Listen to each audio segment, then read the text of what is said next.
कक्षा 10 का अध्याय 2 से इबारती क्वेश्चन। ये है आपका उदाहरण है, बहुत ही इंपॉर्टेंट क्वेश्चन है। एक छोटी गुफा में कुछ खरगोश और कुछ पक्षी हैं जिनके कुल 35 सिर तथा 98 पैर है, तब पक्षियों व खरगोशों की संख्या ज्ञात कीजिए। क्वेश्चन कह रहा है कि कुछ खरगोश और कुछ पक्षी हैं जिनके सिरों की संख्या 35 है तथा पैरों की संख्या 98 है, तब पक्षी और खरगोशों की संख्या ज्ञात कीजिए। It's very important and easy question, so you can say. हाँ, मैंने माना है, चलिए देखते हैं। माना कि पक्षियों की संख्या x तथा खरगोशों की संख्या y है, ठीक है। तो प्रश्नानुसार कर लेते हैं। प्रश्नानुसार क्या कह रहा है, खरगोश तथा जो पक्षी है उन दोनों के सिरों की संख्या 35 है। मतलब कहने का तात्पर्य ये है कि जो खरगोश और पक्षी को गिन के जोड़ने पर उनके जो सिर होते हैं वो 35 है। मतलब खरगोश और पक्षी इतने हैं कि उनके 35 सिर हो रहे हैं। तो इसमें क्या है, जोड़ना पड़ेगा। तो हम क्या कर लेंगे, खरगोश और पक्षियों की संख्या जोड़ देंगे। ये हो जाएगा x plus Y equal to आपका हो जाएगा 35। ये आपका समीकरण 1 बनेगा। क्योंकि क्या कह रहा है, ये खरगोश और पक्षियों के सिरों की संख्या 35 है, तो दोनों का आपको जोड़ लेना है। इक्वल टू ये हो जाएगा आपका 35, ठीक है। ये हो गया। अब नेक्स्ट देखते हैं, तथा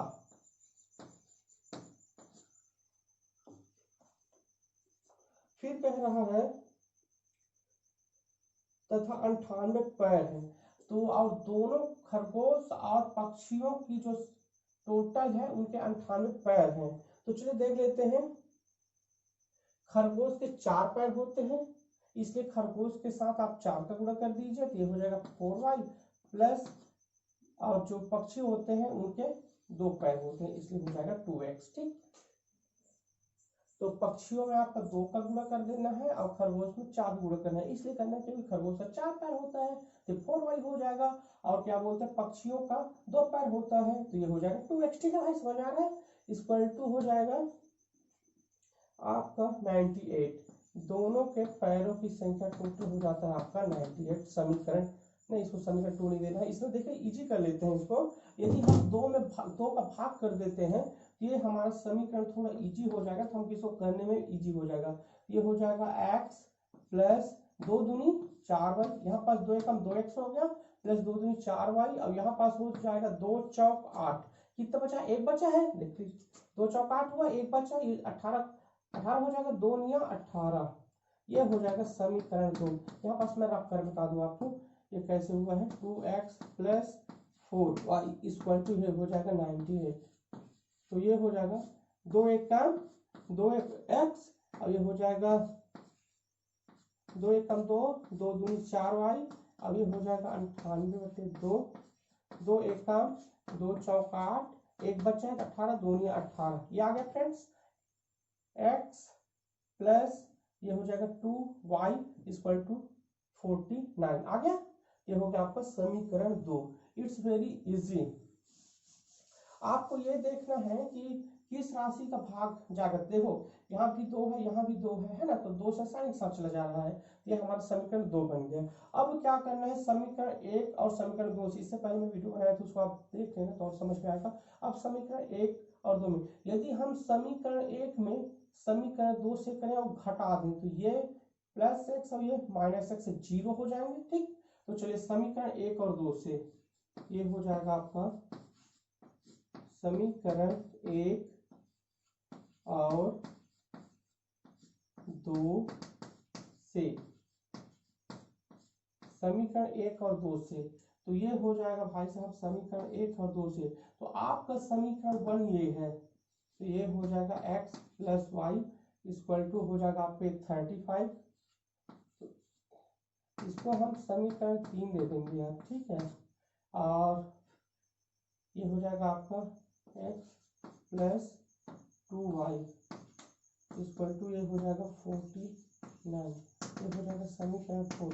या तो आप ऐसे कर सकते हैं कि समीकरण 1 में यहाँ पास जो x का गुणांक है ये 1, समीकरण एक में जो ये x का गुणांक है एक का मल्टीप्लाई करेंगे तो एक का मल्टीप्लाई करेंगे उतना ही आएगा, ये उतर गया। और यहाँ पर समीकरण इस समीकरण दो में जो ये x का गुणांक है ये एक का मल्टीप्लाई हम इसके साथ करेंगे तो इतना आएगा। ठीक है, क्रमशः क्या किया जाता है, समीकरण एक में जो समीकरण दो पे x का गुणांक रहता है उसका गुणा करते हैं एक का। ठीक है, चूंकि एक का मल्टीप्लाई आप किसी भी राशि के साथ करेंगे उतना ही आगे, इसलिए इसके साथ कोई फर्क नहीं पड़ रहा है। तो इस एक का मल्टीप्लाई आप इसके साथ करेंगे तो ये हो गया, और इस एक का मल्टीप्लाई आप इस समीकरण दो के साथ करेंगे तो ये होगा। देख लेते हैं, एक एक्स प्लस है तो प्लस एक वाई इक्वल टू एक का मल्टीप्लाई 35 के साथ 35 आ गया, समीकरण 3 बन गया। ठीक इसी प्रकार से समीकरण दो में इस एक का मल्टीप्लाई करेंगे तो ये एक एक्स होगा, एक लिखिए ना लिखिए कोई फर्क नहीं पड़ता, यहाँ पास प्लस है तो प्लस एक दूनी 2y होगा इक्वल टू एक का मल्टीप्लाई आप 49 के साथ करेंगे तो 49 एकम 49, ये हो गया समीकरण 4। अब क्या करिए, देखिए यहाँ पास क्या है, प्लस एक्स है और ये भी प्लस एक्स है, तो इसके चिन्हों को हम चेंज करेंगे। ये प्लस चिन्ह है तो क्या हो जाएगा, प्लस चिन्ह का भैया हमेशा माइनस होता है, ध्यान रखिएगा। इस प्लस चिन्ह क्या हो जाएगा, माइनस। जब हम चेंज करते हैं तो प्लस चिन्ह है उसका माइनस हो जाता है और माइनस चिन्ह है उसका प्लस होता है। तो प्लस चिन्ह का आपका माइनस हो गया, प्लस चिन्ह का माइनस हो गया, यहाँ पास आपका प्लस चिन्ह है वो हो जाएगा माइनस। ठीक, आई होप समझ में आ रहा होगा। ये अब देखिए ये क्या है, ये प्लस एक्स हो गया, ये क्या प्लस एक्स है, अब इसके लिए क्या हो गया, माइनस एक्स है, तो प्लस एक्स माइनस एक्स, एक यहाँ पास भी है एक यहाँ पास, तो ये हो जाएंगे जीरो, होगा जीरो। अब यहाँ देखिए माइनस संख्या बड़ी इसलिए माइनस चिन्ह हो जाएगा, और दो में से हम एक घटाएंगे तो एक वाई आएगा। ठीक है, इक्वल टू इक्वल टू, अब क्या करेंगे, -49 बड़ा है 35 छोटा है, माइनस संख्या बड़ी इसलिए आपका माइनस चिन्ह हो जाएगा, और यहाँ हम रफ कर लेते हैं 35। ठीक है, ये माइनस में है प्लस में है, माइनस संख्या बड़ी इसलिए माइनस चिन्ह।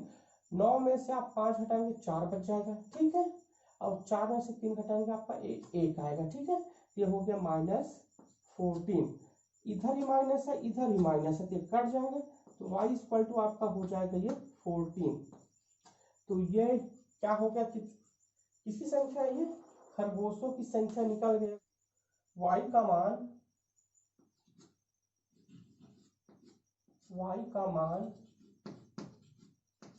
समीकरण आप एक में रखिए, y का मान आप समीकरण एक में रखिए, ये समीकरण दो में रखिए, इससे कोई फर्क नहीं पड़ेगा। तो y का मान समीकरण वन में रखने पर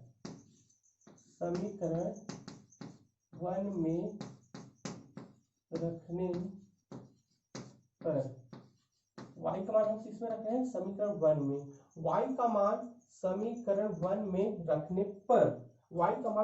वन में रखने पर तो समीकरण वन क्या है, x plus Y equal to 35, तो ये हो जाएगा x plus Y equal to हो जाएगा 35।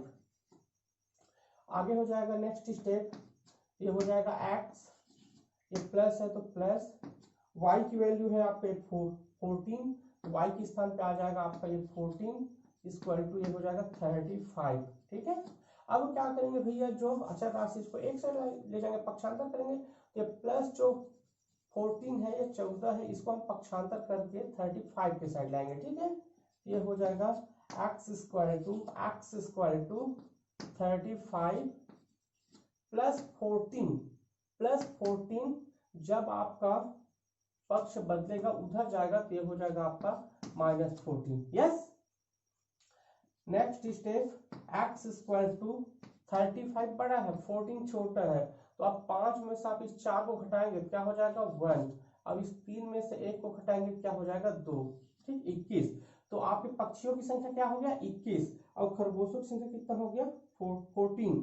चलो देख लेते हैं, इसलिए पक्षियों की संख्या हम क्या माने हैं x, इसलिए पक्षियों की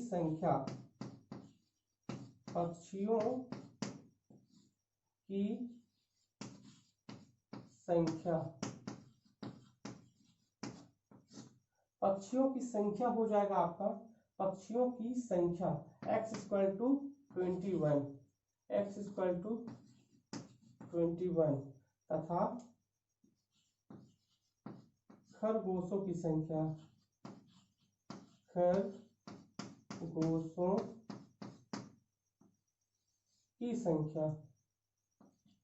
खरगोशों की संख्या, ये हो जाएगा y इक्वल टू आपका 14। खरगोशों की संख्या भैया ये 14। Question is completed.